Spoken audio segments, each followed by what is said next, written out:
Media మిత్రులందరికీ TDP, Janasena, Bharatiya Janata party నుంచి మీకు హృదయపూర్వక ఆహ్వానం పలుకుతున్నాను. ఆలస్యమైనందుకు మనస్ఫూర్తిగా మన్నించాలి. ఇది చాలా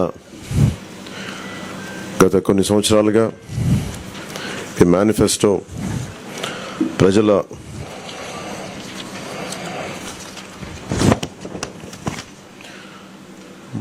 తెలుగుదేశం పార్టీకి, జనసేనకి, రెండు పార్టీలకి ముఖ్యంగా వచ్చిన రిప్రజెంటేషన్స్ ముందుగా మేము మా ఉమ్మడి మేనిఫెస్టోని ఒకసారి చూపించి రిలీజ్ చేసిన తర్వాత మాట్లాడతాం.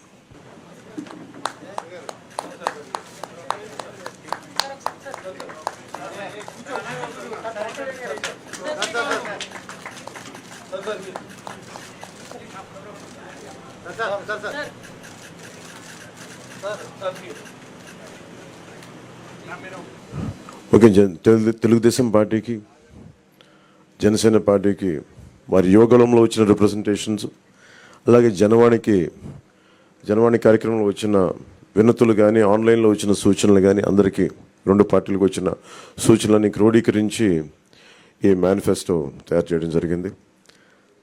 ముఖ్యంగా రాష్ట్ర ప్రజల నేటి అవసరాలను తీరుస్తూ రేపటి ఆకాంక్షలకు సాకారం చేసే ఈ మేనిఫెస్టోని కూటమి ప్రభుత్వం పరిశుభ్రంగా దీన్ని అమలు చేస్తుంది. దీంట్లో ముఖ్యమైన అంశాలు ఏమేమి తీసుకున్నామంటే, ఆంధ్రప్రదేశ్ ప్రజల భవిష్యత్తు ఆల్మోస్ట్ కత్తి మొనపైన వేలాడుతూ ఉంది. ప్రపంచంలోనే అత్యంత శక్తివంతమైన తెలుగు జాతి నేడు ఆంధ్రప్రదేశ్ పరిస్థితిని చూసి తలదించుకుంటుంది. లూటీ కోసమే 13 లక్షల కోట్లు అప్పు చేసి రాష్ట్ర ఆర్థిక వ్యవస్థను దివాళా తీయించారు. గత 5 ఏళ్లుగా అన్ని రంగాల్లో రాష్ట్రం తిరోగామి దిశలో పయనిస్తున్నది. సమాజంలో ఎటు చూసినా అభద్రత, అశాంతి, హత్యలు, ఆత్మహత్యలు కనిపిస్తున్నాయి. ధరలు, పన్నులు, ఛార్జీలు, అప్పుల బాధుడితో ఒక్కో కుటుంబం పైన దాదాపు 8 లక్షల భారం మోపారు. 10 రూపాయలు ఇచ్చి 100 రూపాయలు కొట్టేస్తూ పొద్దున్నే పథకం కింద డబ్బులు ఇచ్చి సాయంత్రం సారా కింద పట్టుకెళ్ళిపోయే ఈ ప్రభుత్వం చేస్తూ ఉన్నారు. పట్టభద్రుల నిరుద్యోగంలో 24% దేశంలోనే ఏపీ మొదటి స్థానంలో ఉంది. రైతుల ఆత్మహత్యల్లో 3వ స్థానంలో, 18 ఏళ్లలోపు బాలికలపై జరుగుతున్న అత్యాచారాల్లో 2వ స్థానంలో ఉంది. పోలవరం నదుల అనుసంధానాన్ని గోదాట్లో ముంచేశారు.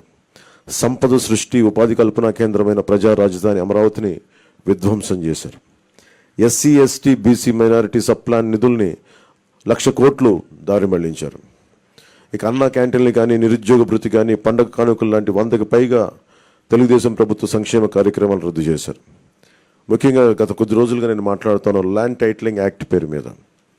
పట్టా పుస్తకాల మీద ఆంధ్రప్రదేశ్ రాజముద్ర తీసి జగన్ ఫోటో వేయించుకొని తన అచ్చరాకైన పనులు చాలా చేస్తూ లక్షలాది ఎకరాల ల్యాండ్ టైటిలింగ్ యాక్ట్ పేరు మీద లక్షలాది ఎకరాలని ప్రజల ఆస్తుల్ని కబ్జా చేస్తున్నారు.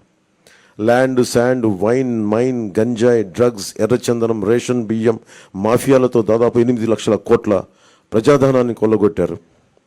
స్థానిక సంస్థల ఎన్నికల్లో బీసీ రిజర్వేషన్లని 10% కోత కోసి 16,800 రక్కి రాజ్యాంగ పదవులకి బీసీలకి దూరం చేశారు.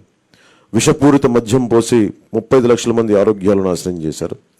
30,000 మంది ప్రాణాలు తీసి వారి భార్యలకి పసుపు తాడులు మంట కలిపారు. గృహ నిర్మాణం పేరుతో పేదల్ని అప్పుల పాలు చేశారు. ప్రశ్నించిన ప్రతిపక్షాలు ఎస్సీ, ఎస్టీ, బీసీ, మైనారిటీలని 600 మందిని హత్య చేశారు.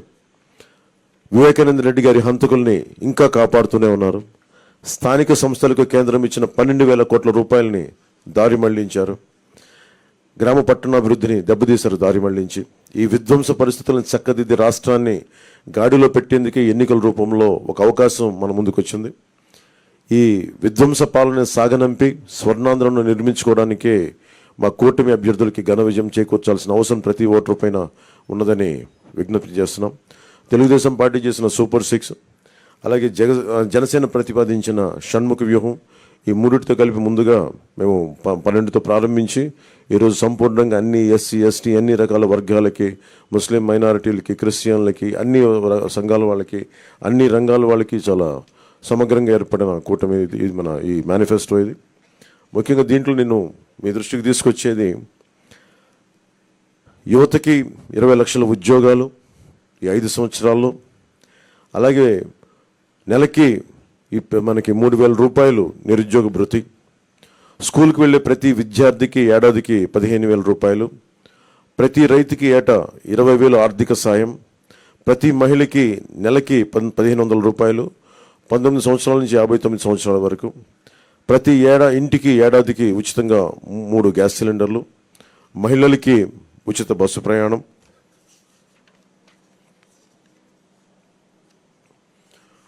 మత్స్యకారులకు సంబంధించి సముద్ర వేట విరామ సమయంలో మత్స్యకారులకు 20,000 రూపాయల ఆర్థిక సాయం. జీవో2 2017ని రద్దు చేస్తాం. బోట్ల మరమ్మతులకు కానీ ఆధునిక కమ్యూనికేషన్లకు కానీ ఆర్థిక సాయం అందిస్తాం.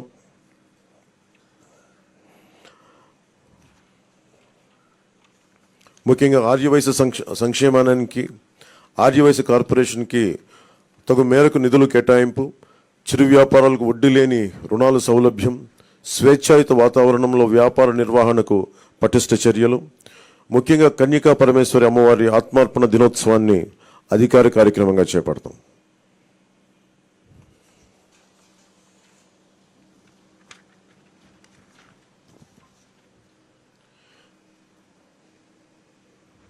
ఆక్వా రంగానికి సంబంధించి అవసరం ఉన్న జిల్లాల్లో 5,000 టన్నులు నిల్వ సామర్థ్యం కలిగిన కోల్డ్ స్టోరేజ్లు.